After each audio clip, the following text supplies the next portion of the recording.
Welcome to The Details with Elliott, Connie, and Adam Frower.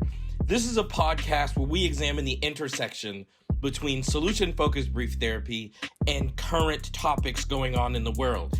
And we do this because we genuinely want the world to be a better place. So enjoy and come examine the details with us.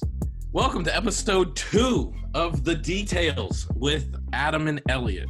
So, I don't really know what to say, but I do know the details that we need to talk about today, just as a human, as a world. And I think I'll start with, I want to talk about what it's been like to be a black man over the past little bit of time here. I logged on Facebook one day not too long ago, and just like everybody else, Facebook is a bit of a distraction. Sometimes when I see clients, I get on Facebook between sessions just to see a cute picture of a friend's dog. I have a friend named Paul who just bought a dog, and I love logging on to Facebook and watching the dog. And my best friend Kyle's got a family in Massachusetts, and you see pictures, and I just log on Facebook just to see stuff. And you know, Adam, how Facebook auto plays, when you're just scrolling a video that you did not click on, just auto plays. And I'm on Facebook, killing time, and this video is on my news feed and auto plays. And it's a video of a black man jogging. There is nothing to indicate to me that this is any unusual thing. This is before the news broke. This is before anything. I'm just on Facebook. I see a black dude jogging. And for whatever reason, I stop on this video. I don't click on it, so there's no sound or anything. It's just video auto playing and a black dude jogging. And as I watch the video, I watch men get out of 2 pickup trucks, one of them carrying a shotgun, and shoot him.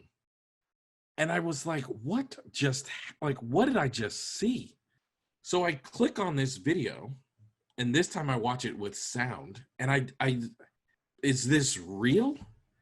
And then I later find out his name is Ahmaud Arbery, and he was killed for jogging, and the kind of racial undertones that this was. And it was a trauma trigger for all of the racial injustices I've experienced, because what I see when I look at stuff like that is all the times that I have come close from interacting with racists. And in one case, I interacted with a racist who had a gun, who pointed the gun at me. When I went and visited an employee's house, the next door neighbor ran out with a gun and pointed it at me. And it just made me think I could have been Ahmaud Arbery. It is that close. And then before you heal from one of these experiences, it happened again. I was on Facebook tooling around, and this time I'm a bit wiser, and I see a police officer kneeling on a man's neck, and I'm like, oh no, I'm just not watching a man have his life drained from him, and find out that man's name is George Floyd, and uttered those horrible words, "I can't breathe." And for 8 minutes and 46 seconds, you watch his life come from him. It's just a tremendous trauma trigger. And I get news that there's going to be riots and Black Lives Matter riots and those sorts of things. My mother lives in Chicago. Chicago was the place where really, really difficult race riots took place in 1968 after MLK was assassinated. And I was concerned about my mom. So I voiced to my aunt, I was really concerned, an aunt of mine, I was really concerned about my mother. And I wish I could be there, but I'm afraid to fly. And I kind of jokingly said, maybe I'll just rent a car and drive. Now, this aunt had just retired, and she said, well, if you're serious, I can go anywhere at any time now that I'm retired. I'll ride with you. And 2 days later, I rent a car and drive 1,000 miles to be with my mom to make sure she's safe during these riots. And the interesting thing is, I had never been in a city where there were active riots taking place. And by the way, when I say riots, I just mean civil upheaval. I'm not talking necessarily about rioters versus looters versus protesters. I'm just talking about the environment of civil upheaval.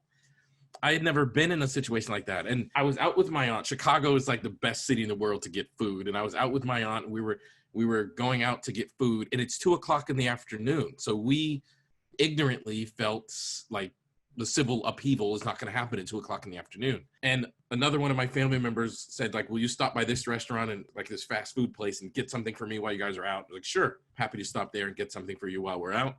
And we notice people putting boards on these windows of these businesses, a police presence like I cannot fully describe to you, and everything closing. It's like you're watching it happen. And I look over at my aunt, and she is overtly anxious. Like, I want to go home, I want to go home, I want to go home, I want to go home, I want to go home. Not home, Texas, but like where we were staying in Chicago. And I later realized she was experiencing trauma triggers because she lived in Chicago during the 1968 race riots after MLK was assassinated. And it was obvious to me, like, we are living in new and extraordinary times. And I think it's something that we have to talk about. And I also think it's something that solution-focused brief therapy can make a difference in, actually. So I'm interested, Adam, to talk to you about like what your experience has been like going through this, to talk about what you're noticing and where we can go from here just as a culture.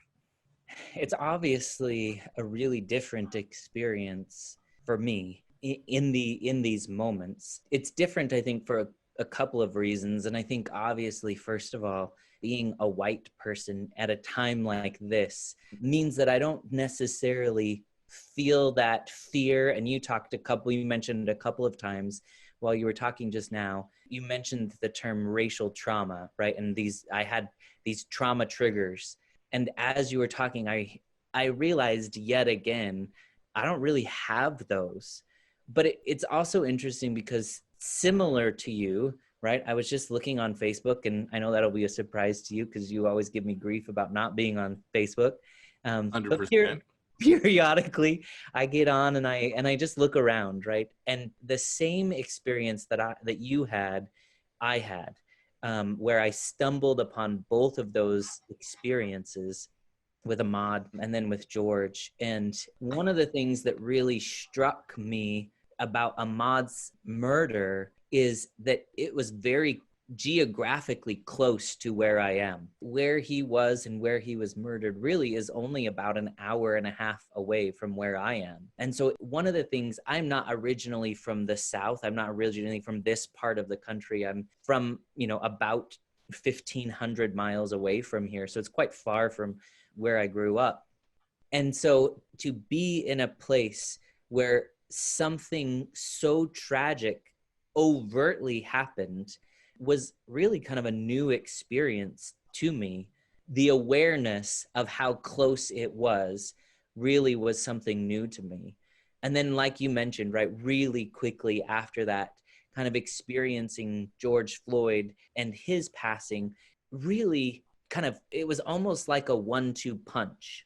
And one of the things that really struck me this time, I guess two things. The first thing that really struck me is I had the option. If I chose, I could turn off the news. I could turn off the stories. I could turn off, and in some sense, separate myself out. I could have, in essence, said, that didn't happen to me. It didn't happen to anybody like me. I don't know what that's like. And I could have turned it off. And that really struck me this time, is that I had to make a deliberate decision, in essence, to stay wounded by that experience. That was one of the things that really kind of took me off guard, is that if I chose to, I could excuse that as just news, right? Of just some other tragedy that happened, but something that I couldn't particularly relate to. The other part that really struck me about these incidences is that this time I have 3 children, and each of those children now become aware of world events in a way that they haven't previously, just simply because of their age, right? They're 9, 12, and 15. And so I felt as a parent a real obligation to help my children make sense of this, especially since Ahmaud was killed here in our own state, right? And so I remember having a conversation. We tend to eat dinner together every night. That's something that's really important to us. And so I remember one night we sat down and we were eating dinner, and I started having this conversation, and I started telling, especially my 9-year-old, about this man who was jogging. and jogging not very far away from where we were. And he stopped in front of a house that was for sale. And whether he was stopping, because he was out of breath, or whether he was stopping because he wanted to look at this house that was for sale, it didn't really matter. He stopped, right? He stopped running. And I remember telling my daughter that two men came and they shot him. And she had a lot of questions about why they would do that and what were they scared of him, and really getting into some of those fine details around, they probably weren't scared of him as a person, but they were scared of what he stood for as that person. And that we have a long history of white people being taught from really early on that they needed to be scared of Black people, and really struggling through those conversations, saying things that felt really, really hurtful. And hearing the responses from all three of my children, but particularly this 9-year-old who is saying, well, could that happen to, and she named one of the kids in her class, could that happen to him? And I said, well, I hope it couldn't happen to him, but very likely it could happen to him. And like we mentioned in the last episode, right, Elliott, you come to our house and you spend time with us, and my children, for all intents and purposes, consider you their uncle. And I remember Julia saying, could that happen to Elliott? And that was like one of the worst questions that I could have been asked. And so then we switched our conversation, and I had to tell her about a time where you and I were driving from one city in Texas to another city in Texas, and you said, I may ask you to drive. And we were in your car, we were in your state, and there was still a sense of discomfort and a lack of safety that you experienced that I didn't experience. And I remember having to talk to my 9-year-old and say, yeah, that could easily happen to Elliott. And she kind of got teary-eyed, which if you know her, she doesn't get teary-eyed very often. She kind of got teary-eyed and she said, but that's not fair. And I remember in that moment having the thought, it's not fair that I'm having to have this conversation with you, but it's not fair that the first time I'm having to have this kind of a conversation with you is when you're 9 years old. And when other kids who don't look like you have to have this conversation for probably the 100th time by the time they're 9 years old. And so I think these recent experiences really bring to light, for people who look like me, who are white people, I think maybe for the first time, we're saying it's not fair that people who look like you have had to have this experience many, many times. And for all intents and purposes, this is one of the first times that we're having to have this experience. Yeah, and it's so weird because I never thought about that either. Like, I remember being really young, I think around 6 or 7, when a babysitter that I had told the landlord, so the place where my babysitter lived, she didn't own the house. There was someone who owned the house that, in Massachusetts language, we refer to as a landlord. And the landlord found out she was babysitting Black kids, me and my 2 brothers, and told her that she has to stop babysitting these kids or she will be evicted. So we stopped going to that house. The woman ended up moving, but I mean, very few people can handle just being like thrown out on the street tomorrow. So we stopped going there. She found a new place to live, and that was that. And I remember asking my mom, how come we don't go to Mrs. So-and-so's house? My mother, I'll never forget watching my mother like pause for a minute. Like, how do I answer this from my like 6-year-old? And that was there I learned I was Black, and being Black meant something other than just the hue of my skin. That was there I realized, oh, so sometimes being Black sucks. And I have had consistent reminders of that since, but that was the first time I ever experienced it. That was the first time I ever got it. And it's like, so what do we do with this? Like, what do we do with this? What does it all mean? And I think one of the things, okay, so I have a question for you, and then I want to talk about like what is happening post, because I actually think this is different. I have lived in a world, obviously not great. This is not good, but I've lived in a world where there have been a lot of black men, Eric Gardner, Trayvon Martin, unarmed black men have been assassinated for a very long time. Just to tell you a really quick story, I had an employee several years ago named Leslie, and I used to work in my office until about 10 o'clock at night. And Leslie, at the time, she's got a child now. She no longer works for me, but she had a child now. And at the time, she didn't have a child, and Leslie was a significant night owl. And we were setting up our payroll system, and it wasn't electronic yet. And Leslie needed her paycheck. So I said, I will just bring it by when I get off work. I'll just bring it by your house. And it was like 10 o'clock at night. I was seeing clients until late. And I dropped by her house. And this is like, this is not in like rural Mississippi. This is in like very urban Arlington, Texas. And this is not in 1961. This was in 2000, probably 13 or 14 at the time.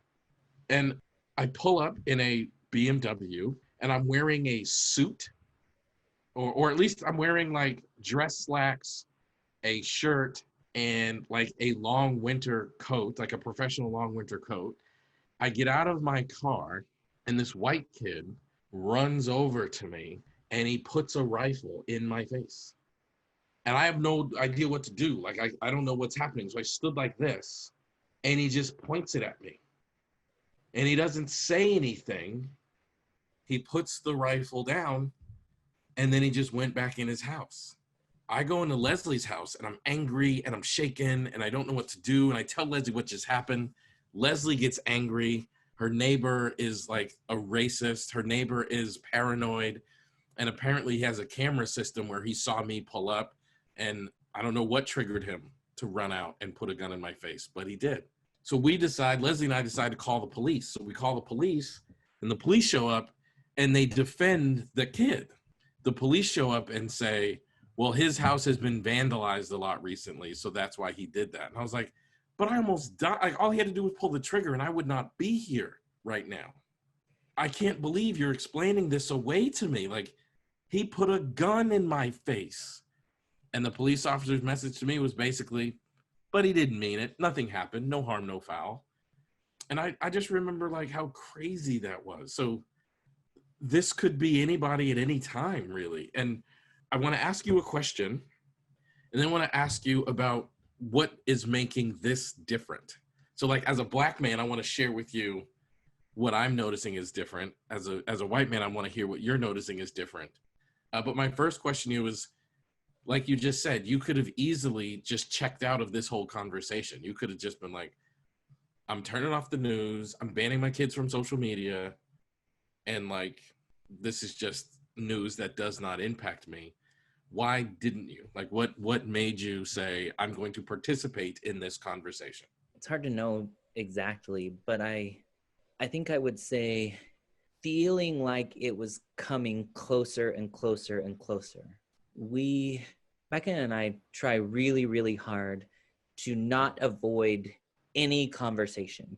We made an agreement really early on when we decided that we were going to have a family, that anytime our children asked us a question, we would simply answer the question.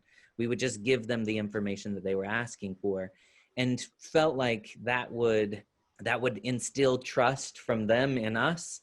And that would help them to know, in essence, that anything that our kids encountered, we wanted to be able to be the first people to influence their knowledge of that topic. I don't know if that's a good thing or a bad thing, but that's the decision that we made. And I think that as our children have gotten older, one of the things that has kind of morphed into is that we know they're going to go out into this world. They're going to encounter really, really difficult things. And we want them to be prepared to do that. And so knowing that they were going to, especially in this region of the country, encounter this, they have encountered this. They have mentioned noticing differences. We just made a commitment that this is something that we needed to help prepare them for and help really, if at all possible, help them to formulate views that just because we come from a lot of privilege doesn't mean that other people aren't valuable. And so I think having made that commitment way before this process made having this particular conversation just a necessity, but also something that we were committed to. So I think it was a decision that we made long ago that was just playing out now. It wasn't a decision that we were making in this moment. Right. So let's talk about some differences, because I have never seen, I want to be careful how I say this. I want to be accurate how I say this. I have never seen Black voices taken this seriously and leading towards actual policy change. So to give you an example, like most people are aware that Colin Kaepernick, a professional football player in 2016, mostly in response to like the Trayvon Martin and the Eric Gardner murders, decided to take a knee during the national anthem in protest of these atrocities. And he has not played professional football since. And now, and it was such an interesting thing to watch. A bunch of NFL players made a Zoom video and they said, we need the NFL to say these things. We're sorry for the way we handled this before. We will listen differently and we will support NFL players who want to take a knee. And the next day, the commissioner of the NFL made a video and said exactly what the NFL players had asked him to say. So 4 years ago, a player protesting led to him being ousted from the league, when 4 years later, these voices were heard. NASCAR has removed Confederate flags from their events. And that was because there is one African-American NASCAR driver. That driver said, here is my request. And NASCAR responded to it within days of the one Black driver making the request. Aunt Jemima is being removed from a syrup bottle and renamed. The Southeastern Conference, which is an athletic conference associated with colleges here in the United States, has said until Mississippi removes the Confederate flag emblem from their state flag, they will not host any championship events in the state of Mississippi. So like I believe it's New Mexico, I might have that wrong, but police chief in New Mexico said he is now requiring his officers to intervene. It's now policy. Their officers must intervene whenever they see a police officer overstepping their abusing people they're arresting. These are just examples of actual true policy change. And I can't remember any policy change ever happening. And to be quite frank, America's not good at policy change. We're really good at thoughts and prayers. You know, like there's a mass shooting, we don't change policy. Do you know the one time in American history where gun restrictions were enacted quickly and swiftly? The only time it's ever happened in American history is when Nat Turner led a revolt of slaves. Very quickly, they passed a law that says Black people, slaves, cannot own guns. Like that was the one time. Now we have people walk into a school and murder children. And if you even hint at the idea that let's restrict some people's access to guns, it's like this crazy thing. So we've become a country just good at like something bad happened, thoughts and prayers. Something's different this time because it's actually leading to policy change. And I don't know why. I can tell you I appreciate it. I think it's a very good thing. I have been discriminated against in the solution-focused field, and I'm receiving emails. Like the week I drove to Chicago, I probably received 100 emails from people either expressing support for me, admitting that they've done something wrong and apologizing for it, or apologizing if they had ever done something wrong. And I appreciate it. Like this is a whole different experience. I can't put my finger on exactly why it has led to this. I mean, I have theories and, hypothesis as to why, but it is interesting to me. And I feel like we have a window for actual change here. And windows close, you know what I mean? So I feel like we have to work hard to make sure this window stays open and stays open forever. And I heard somebody talk about this, and I'm going to steal this idea, and I can't cite the person because I can't remember who it was.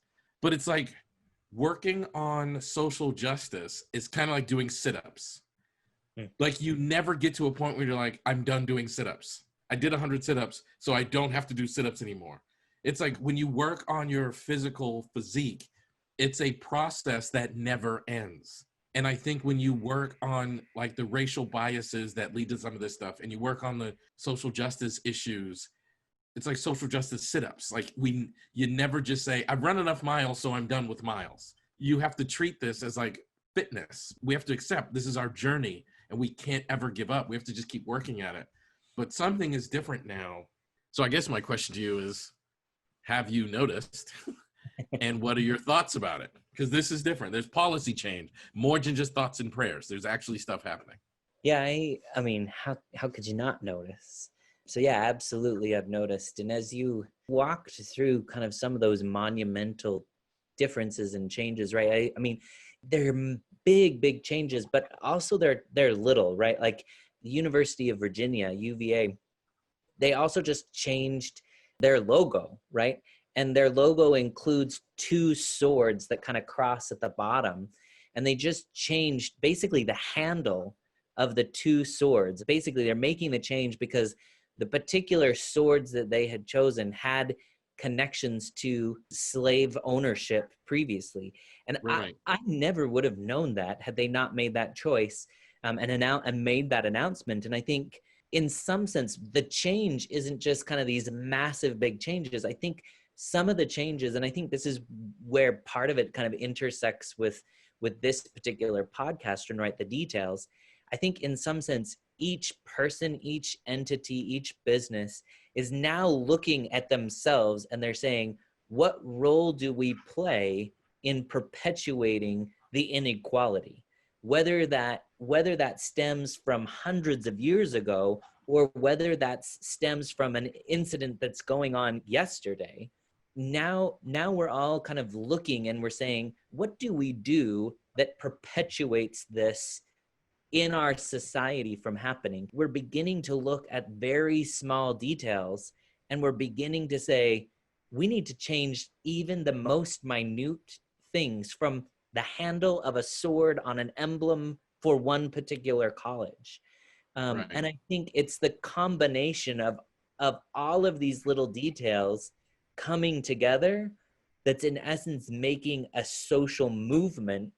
I think that's a part of it. I think another part of it is, particularly here in the United States, we are tired. We are worn down from divisiveness, from criticism, from, I would go as far as to say, hatred, right? We can only keep that up so long. And I think another way that we're beginning to look at the details, and this I think really intersects with solution focused, is we're beginning to look at language and we're beginning to look at rhetoric. So much of the inequality and so much of discrimination and oppression is happening in the most minute language. And sometimes it's very subtle, and sometimes it's just overt, and it just smacks you in the face. But it is in individual tiny little words. And we're beginning to pay attention to those little tiny words. And we're beginning to say those words are unacceptable and we're not going to do that. And which I think brings me to the third point of why I think it's different this time. And I think it's different because we're holding each other accountable for those little tiny details. We're starting to say, especially people from privilege, right? We're starting to hold each other accountable, and we're starting to say, you know what? I, as a person of privilege, am not going to stand for you as a person of privilege using that particular word or using that particular image or insinuating that specific thing. And so I think all of the little tiny details mixed with all of the moments of holding each other accountable is really what's creating this phenomenon of this time it's going to be different. It just feels good to be heard as a community. Like One of the hard things, I'm a fan of football, American football, and I happen to like a team that sucks every year, the Detroit Lions, but I'm a fan of American football. And when Colin Kaepernick did that, I remember feeling like a source of pride because the American flag means something different to everybody. Like, and I don't mean to denigrate the American flag. America is the country that I was born in, raised in. I love America. I proudly say I'm an American. But, you know, like when the Allies won World War II and there are all these pictures of the soldiers returning home to like parades and confetti, do you see any black soldiers there? The black soldiers were in World War II, but we didn't come home to the same country. Like, we didn't come home to the same rights and privileges. So that flag means something differently. Like, it stands for freedom and opportunity, but it also to us stands for oppression and inequality and systemic racism that is still present in 2020. And I don't know why it's been so hard for people to acknowledge that flag is a complicated thing for me. Like, I can remember being, or a complicated thing for our community. Like, I remember being in the 5th grade and studying what we called social studies, but it's like, you know, elementary school history. And we're talking about the Declaration of Independence, and it says all men are created equal. And this was signed in 1776. And I remember as a 8-year-old 5th grader, whatever I was quite advanced. So I was actually in the 5th grade. I graduated from high school having barely turned 17. So I was a little bit younger, whatever. But I remember being in the 5th grade and saying to my teacher, if all men are created equal, and this document was signed in 1776, how was there slavery until 1863? Because that doesn't make sense. When, like, you have to explain to an 8-year-old, they didn't consider you as a man. Like, they didn't consider, when they say all men created equal, you didn't fall into the category of men. And that doesn't make sense to, you know, an 8-year-old's brain, 5th grader's brain. It doesn't compute. So, like, yeah, 1776 is a great day. That was the year our country got its independence, and that was the year that, you know, many people from European culture can associate with. It's when we achieved freedom. But I think we'd ask you to realize that's not the day we achieved freedom. And that flag means something different. That document means something different to us. And not that we like it any less, but there certainly is a complicated relationship between an African American and the history of this country. I think it goes back to what we talked about in the last episode as well. And I think that it's about not trying to make everybody believe or seem the same, right? But in some sense, it's completely accepting people's difference. And that gets to their difference in experience of the exact same, in this case, same symbol or same document or same event, right? That the murder of Ahmaud or George, it's the same experience, but it's a different experience for every single person. And I think part of what's making this different is that we're taking the time to say, I recognize that what my reality of this experience is and what your reality of this experience is that it's different. And we're not trying to say, you need to have the experience that I'm having, or your experience is wrong. It's not happening. It's not true. But in some sense, we're saying it's okay that you have a different reality of what this means. It's okay that the American flag means something different to you than it means to me. That doesn't make us mortal enemies. It doesn't make us any less, in this case, American. In reality, it doesn't make us any less human. It actually makes us more the same, that we are all trying to figure out this human experience, and that it's colored by a lot of different things. Yeah. And I've been screaming, the very first time I mentioned to the Solution Focus community that I'm experiencing a different level of treatment is in 2011. And I've been very consistent in saying, like, look, I'm getting unfair treatment from the Tharana Nelsons of the world who told me the Solution Focus community is a house that I'm not welcomed in. I'm getting very different treatment from the Michael Durants of the world who sent me harsh emails telling me that they want me to stop. He wants me to stop sending emails to my followers. I'm getting very different treatment from the Frank Thomases of the world who contacted my graduate program and tried to get me removed from a PhD program. I'm getting very different treatment of the Solution Focused Brief Therapy Association board, who didn't want me involved in a project and put stipulations involved. Like these are real things that like actually happen. Like these people tried to end my career. And it's like, this is not okay. And the weird thing is, and as a Black man, you end up kind of embarrassed about this. Like when I first came into this profession, I did not anticipate experiencing racism, because you feel like, A, this is a room full of helpers. B, you feel like this is a room full of like helpers who do this thing based upon positivity, as how I understood solution focused at the time. And C, it's kind of like access to this room has nothing to do with race. As long as you have the right degree and the right credentials, you're in. But then to realize like racism even exists here was incredibly hurtful, like incredibly difficult and hurtful.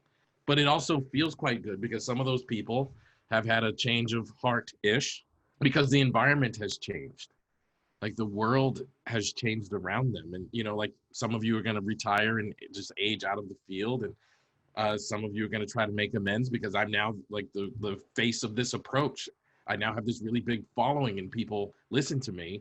And now like I have to play nice with Elliott. But it's just like, so how do we eradicate our world and our field of these things? And I think you said something that you have been here for a really long time, but it just seems like other non-Black people are now. It's like white people holding white people accountable to the treatment of non-white people. I'm not sure in my 43 years of life I've ever seen that to the degree that I'm seeing it now. I think it is a big deal. And the examples I just listed, I could go on and on and on. Like it's not a one-off. And it hurts when like no one stood up and said anything. And I think now that's changed. I think if some of those things were to happen today, there would be other white people holding the white person who's treating me poorly accountable. I think that's a wonderful change. And I'm just thinking like, how do we keep that change going? Like, how do we do that?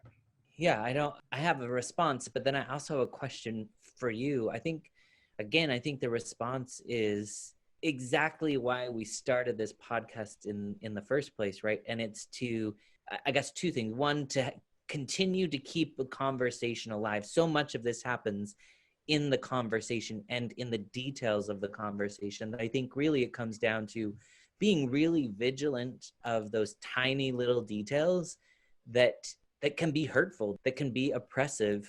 And we all have blind spots. And so holding each other accountable to those blind spots, what you see, I may miss. What I see, you might miss. And so when we're all really diligent about holding each other accountable, then together we're better, right? My question for you is, in some sense, we all have something to learn from you, right? Because you said these, and you named many different experiences. And I know there are others because I was standing next to you when other things happened that you didn't mention.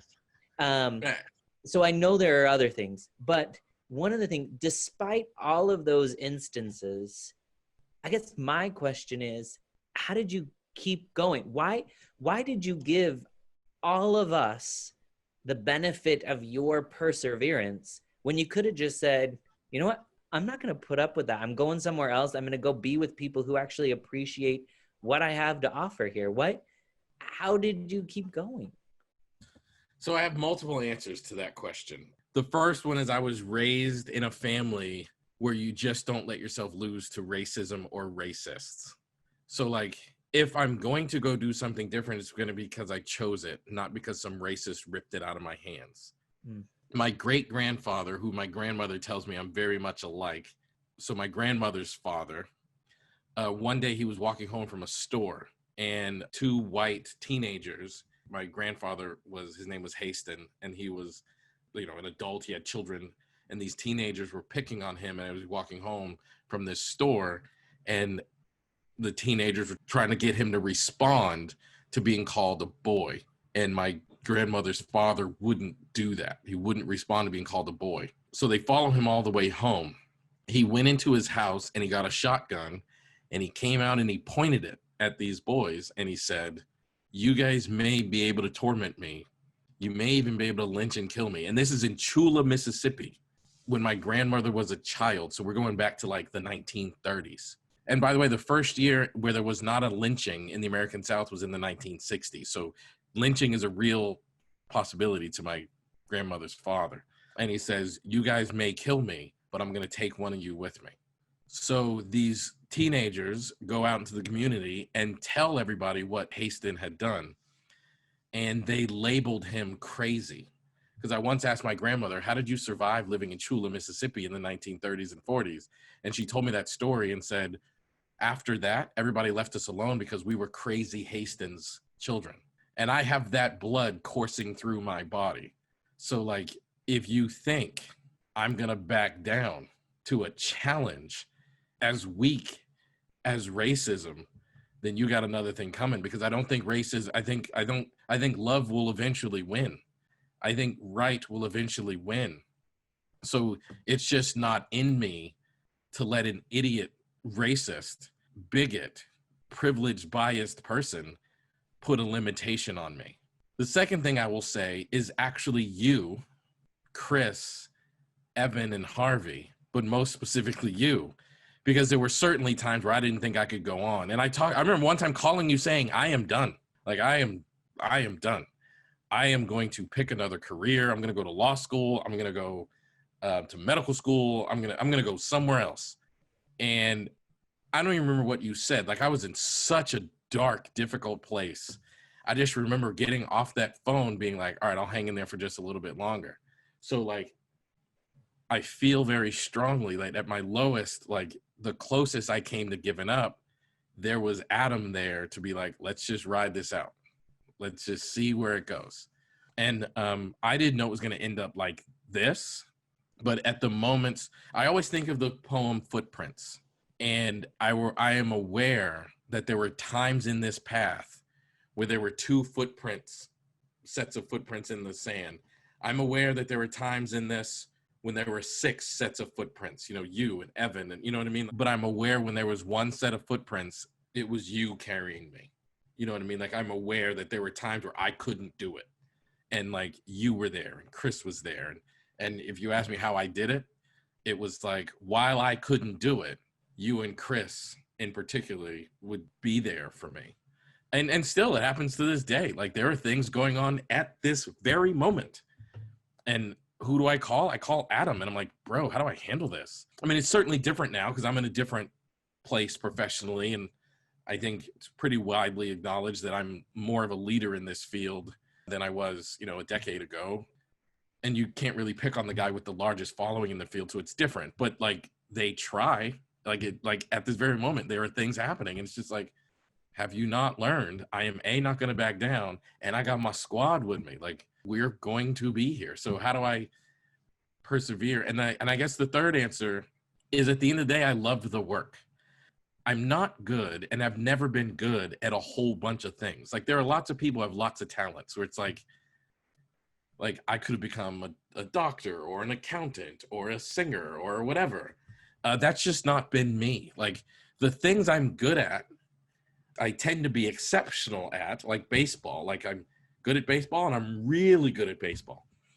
But I'm not but the things I'm good at, they're limited. Like I didn't have a lot of those. I just love doing the thing that I'm good at. And I love helping people. And I love teaching people because teaching is just another avenue of help. I love working with clients, but I also love working with therapists and watching them become a better clinical version of themselves. Like I genuinely love that. And I think I couldn't let someone rip something out of my life that I loved. Like for me, it's really that simple. Or I couldn't easily, because I did come close. Like I'm not going to sit here and tell you like I'm somehow indestructible, but I couldn't easily let them take something out of my life that I loved. Obviously, we are all better as a result of you sticking around and putting up with a lot. Major social movements are usually started by one or two people, right? You've mentioned Colin Kaepernick several times during this experience, and he took a personal stand I don't think he was trying to start a movement when he first took a knee, right? He was taking a personal stand. And I think in some sense, you are the Colin Kaepernick of solution focused brief therapy, where you stuck around, you hung in there through a lot of difficulty and challenge. And as a result, we're now experiencing change. We're now experiencing an environment that's much more welcoming, much more accepting, much more aware of what we've done wrong and how we can change that going forward. So I think we as a field are indebted to your ability to hang in there even when it was really, really challenging. Well, I'm indebted to your ability to let me lean on you, because Adam, I couldn't. There's just no way. I don't know how I could have done it. And it's interesting. I think about that because recently I was asked. So one of the organizations that had treated me quite poorly over the years was the Solution Focused Brief Therapy Association, and they've recently asked me to do something somewhat front and center at their next conference. And I know that part of this is because like this is an organization has been exclusively white.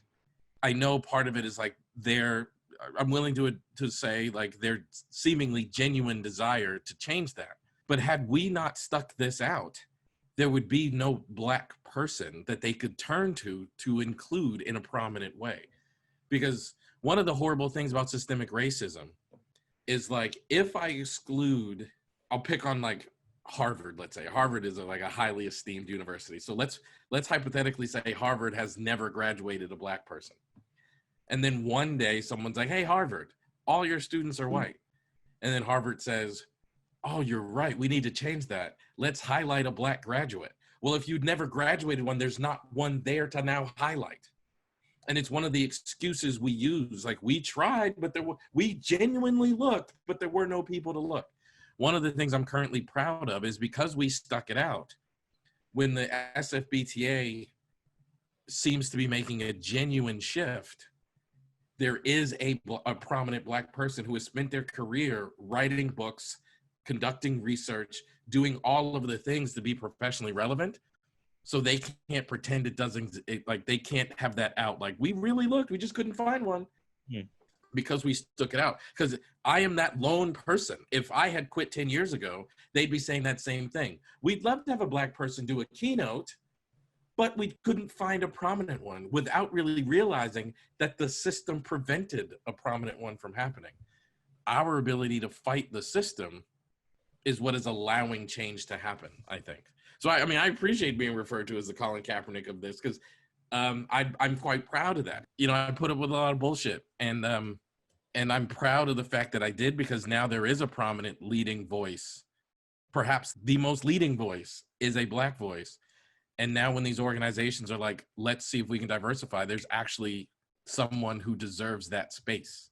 Yeah. And it was hard to get here. So I am not ashamed at all about being proud of where this is. And if anybody has a problem with me saying I'm probably the most prominent leading voice right now, can kiss my ass, because I had to work really hard to get here. And if that offends you, I don't care. Because it's something I'm very proud of, because I had to jump over more hurdles than just degrees. And I had to jump over more hurdles than just credentials. There was more things in my way. And I have a very strong sense of pride about that. And if you know me, you know, my grandmother respected her father and his ability to protect his family in 1930 Chula, Mississippi. And I'm very proud of the fact that if my grandmother were here, she'd be proud of me for my ability to get through all of this. And like I said, if that offends some of y'all, get over it, because I don't care. I don't care how you feel about it, to be honest with you. I agree. I think we can only be grateful that your voice is the leading voice in solution focused brief therapy. And I think in some sense, your voice makes us all the richer, because now we're not just listening to ourselves anymore. Now we're listening to something different that's making us all have to change and appreciate. Maybe there's something out there that has value that doesn't sound like we sound. So what are your ideas about how do we keep this window open? And maybe like on a micro level, like in the solution focused world, how do we keep this window open to continue to diversify. But even beyond that, just as a society, how do we make sure that we are addressing these things and leading to real change, in your opinion? I think we have to be very purposeful about finding people who can bring something different to our experience.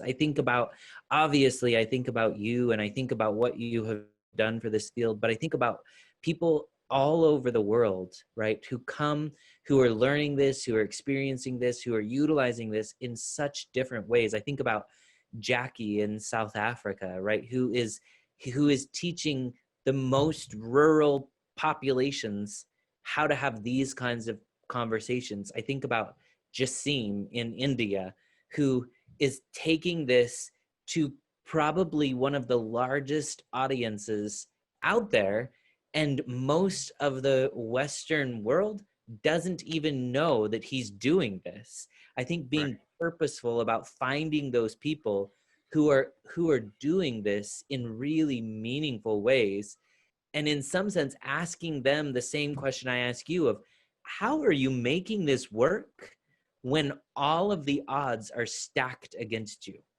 Right. I think purposefully seeking out, I know that in China and in Korea, there are pockets of people who are applying this approach in ways that we couldn't even imagine. So to bring those people together and say, you know what, instead of us thinking we came from the place where this was founded, we had the opportunity and the privilege to learn at the feet of Steve and Insoo, maybe we need to say, how is this still working? How is this working in places where no one ever got the privilege of meeting Steve and Insoo? What evolutions, what changes have they made that perhaps make it better than Steve or Insoo could ever have imagined that it could be? Because they had one worldview. And perhaps rather than trying to say, we have to be purists and do it this way and do it the way that Steve and Insoo said it needed to be done, maybe we need to say, what's working out there that we never could have imagined was going to work? And how do we bring that from them to us? And how do we share with them some of the things that we've found that work and help them understand why we think it works well this way? And in some sense, it really comes down to, we have to have conversations amongst each other where we really value what somebody else is going to contribute to the conversation. Can I give you what I think, which is going to be super simple? Like, that was a wonderful answer, but mine's going to be so much simpler than that. And I've heard you say it 1,000 times, but we have to be a good person. Yeah. And I think to take a lesson from Adam, and all of you listening to this, I want you to take a lesson from Adam. You have to be willing to be uncomfortable. You have to enter into uncomfortable spaces, because we come out of it different than we go into it. And the reason why I say, like, people like Adam have to be willing to do it, I have to learn to deal with uncomfortable spaces because I'm so often thrusted into them as a result of my social location. And and people sometimes think because I have professional status and my business success that I'm somehow immune to racism. But that is not true. Because before anybody finds out about who I am and what I do, when I'm driving down on the road, I'm just a black man. Like, I could be Ahmaud Arbery just jogging down the street. And then they'll find out, like, oh, you shot the Elliott Connie. But like, there's no sign on my back that says I'm Elliott Connie. Like, I have to deal with uncomfort. Adam has to deliberately choose it. And if we're going to make real difference, then I think non-Black people have to be willing to enter into uncomfortable spaces, because it is not comfortable. If I say to you, you just did something that I experienced as offensive and racist, that's uncomfortable, because I don't believe most people intend to. I think there are some who do, but I don't think most people intend to. And I think when we do it, you have to deal with that uncomfort and simply apologize and acknowledge and adjust. And I think one of the reasons we've gotten ourselves in this situation is a lot of people got too comfortable being too comfortable. And I think now we're dealing with uncomfort in a different way. You talked about the University of Virginia. There's a local high school here that it's Richland High School in Richland, Texas. They were the Richland Rebels, and their mascot was a Confederate soldier, and like very overtly Confederate leaning. And for years, parents have said that needs to change, that needs to change. And last night, the board of the school district unanimously voted to change their name and mascot immediately. That's not a comfortable vote, but because they were willing to have an uncomfortable conversation, I couldn't imagine. I remember, I moved to Texas well after high school. I couldn't imagine the conflict I would have as a Black man. And I was an athlete, like I played a sport. So I would have played, in high school, I played football and baseball. I would have had to put on a Confederate emblem for every game and every practice. And the conflict that would have caused in me would have been weird. That's what I mean when I say, like, I'm uncomfortable all the time. I would have been uncomfortable with that as a 16-year-old kid who just wants to play baseball. I'd really love to just put on like a Panthers uniform, you know what I mean? Or like put on a Blue Jays shirt. You're making me wear a logo that's associated with the darkest part of American history. And that's hard for me because what I experience is the most difficult. I do not consider myself as someone who has come from slaves. I come from kings and doctors and dentists that became slaves. Because how often do you guys think about what these human beings were before we kidnapped them? So like slavery was a detour in my history. We were not born into slavery. We were something before we were turned into slaves. And I'm proud of that. I come from kings and queens and doctors and dentists and lawyers and map makers and hunters and providers, and the richest history in this world is on the continent of Africa. The detour was slavery. Slavery is not the default, it's the detour. It would be hard for me to put on a rebel uniform to go play a sport to honor the detour. I think we just have to be good people who are willing to have uncomfortable conversations. And I think, at the end of the day, like, where does all this intersect with solution focused? It's a conversation. You change the world through conversation. And I think we do that on a micro level with our clients, but we do it on a macro level when I say to Adam, like, you just did this thing, and Adam and I have a conversation and it changes both of us. Which, by the way, I can't think of a single time Adam's done anything, but if Adam were to do something, like, the world is impacted via conversation. Yeah, no, I absolutely agree. And I can just be grateful at this point that we've had a decade now of having conversations, and I look forward to more and more conversations. Absolutely. So this is the end of episode 2 of our conversations. And I thank all of you for listening to our chat. And I think one of the things that would be cool, Adam, is if we challenge our audience at the end of every episode. The first episode, we challenge you to go off and notice other people's magic. And here I'd like to challenge people to notice themselves being the version of you that is both good and capable of having uncomfortable conversations, because that's how we change the world.